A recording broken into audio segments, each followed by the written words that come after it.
Welcome to the next project. This is episode 1 of a very short series, I hope. You probably hope too. In this series, I am taking an $80 eBay Telecaster clone and turning it into a guitar mule.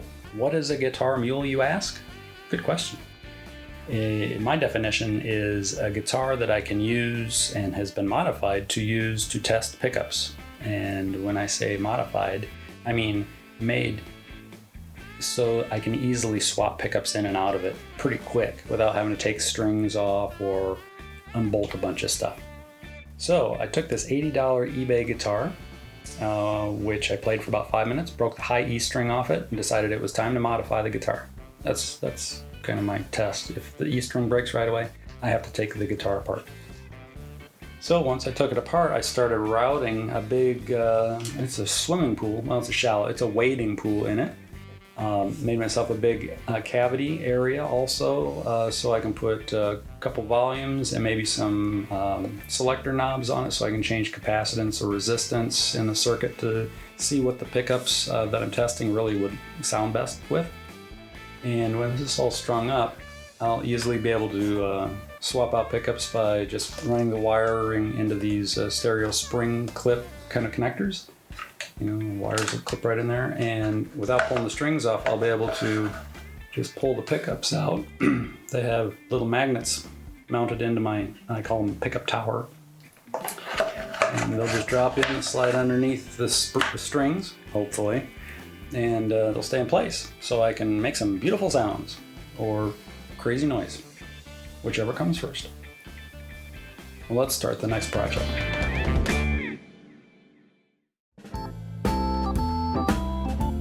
If you happen to be wondering, what did this guitar sound like before it was taken apart and had a bunch of holes cut in it? Well, it sounded like an $80 guitar that was delivered to your door. It's not terrible, but it's not good either. I have to remember that I can't build a guitar from scratch for $80, so if you look at it that way, this is a really good deal. If you hope to have, a pride and joy guitar for $80, well, your sights are set pretty low. This guitar will probably make you want to take it apart and change it heavily, or, see if you can use it to trade up. It is built of the most affordable pieces that you could find, and really just built to sell at a price point that makes people like me want to buy it and cut it apart. Is it terrible? No. Is it great? Absolutely not. But it's perfect for my evil science experiment.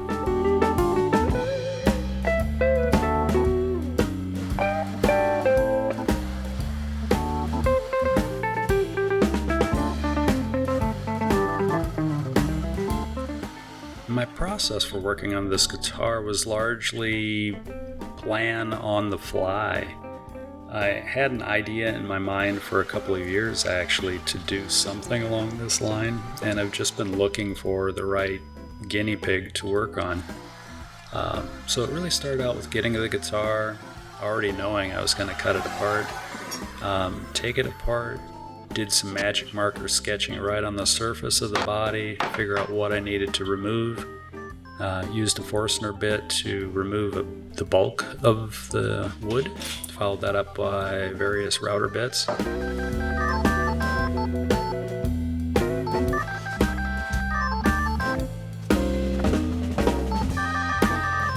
now I'm moved on to trying to figure out how I'm going to start putting it back together. And I end up doing a lot of paper templates trying to figure out my control cavity cover. And the trick there is I don't even completely know at this point what controls I'm going to put back into the guitar.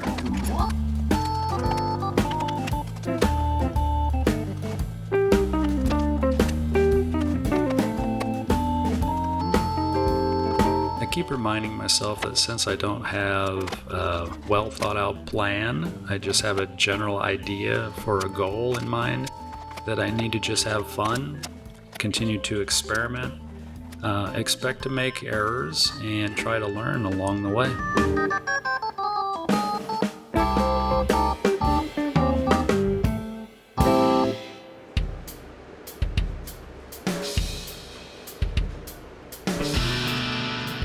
And another roll of the dice plan.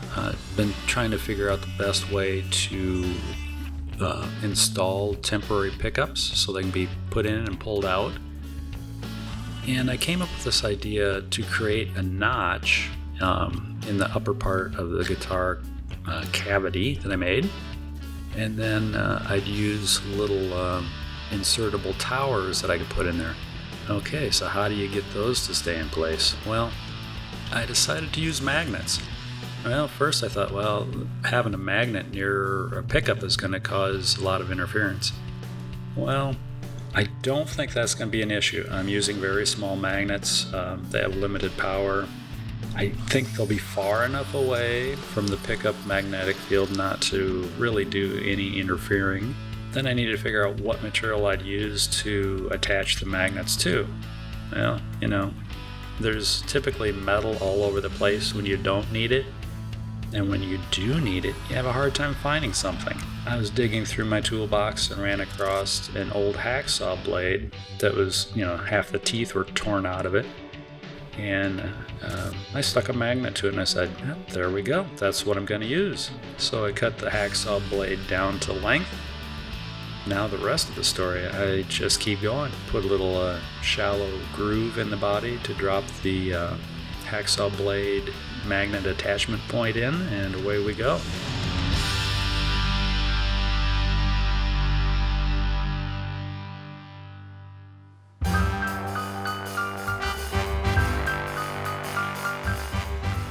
In my typical fashion of getting ahead of myself, I'd put a first coat of wipe-on urethane in the well that I cut, the shallow pool.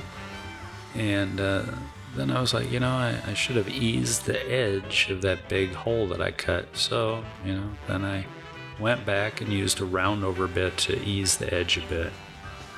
Yeah, typical. I could have done this before, but I get in a hurry. I get excited working on stuff, and I forget where I'm at, what I'm doing, and silliness. But, no harm, no foul, really.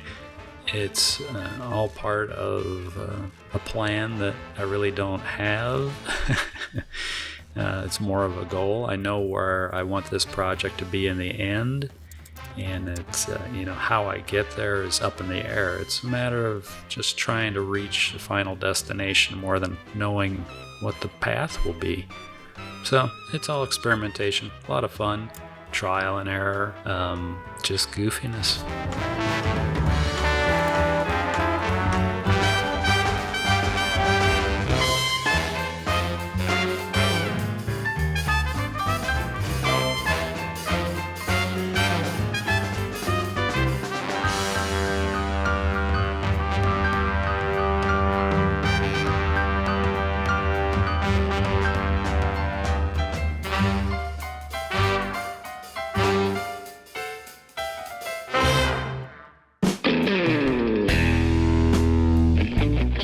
I'm back at it. Things are starting to get exciting.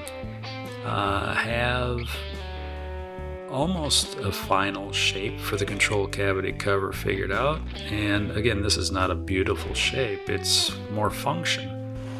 And, I'm a crazy MDF template guy lately. I make a little template for everything. And in a way, when I don't make a template, I end up working harder and screwing up more stuff than when I just take the extra 15 minutes or a half an hour to make a template.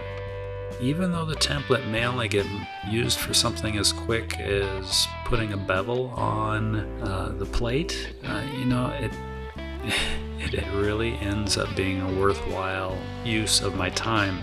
This cover turned out good. It's nothing glamorous. It's a single color utilitarian plate. And I have a few little tweaks to make to it yet. I have to put a notch in it to get around the short bridge.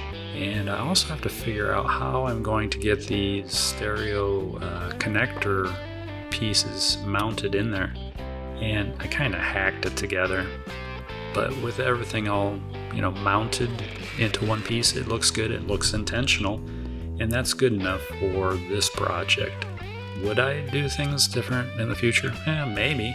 We still have to finish this project to see if it's a success or not.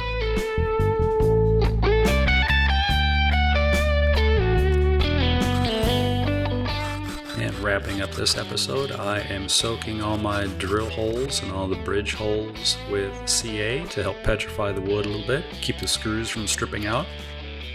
And I also made 2 humbucker pickup towers, which I don't have any good footage for, so I will show some other pickup towers in the next episode that I'm making.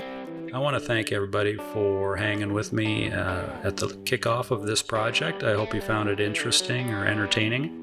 And I look forward to having you back, and we'll wrap up this project hopefully in the next episode. Be safe, take care. Bye.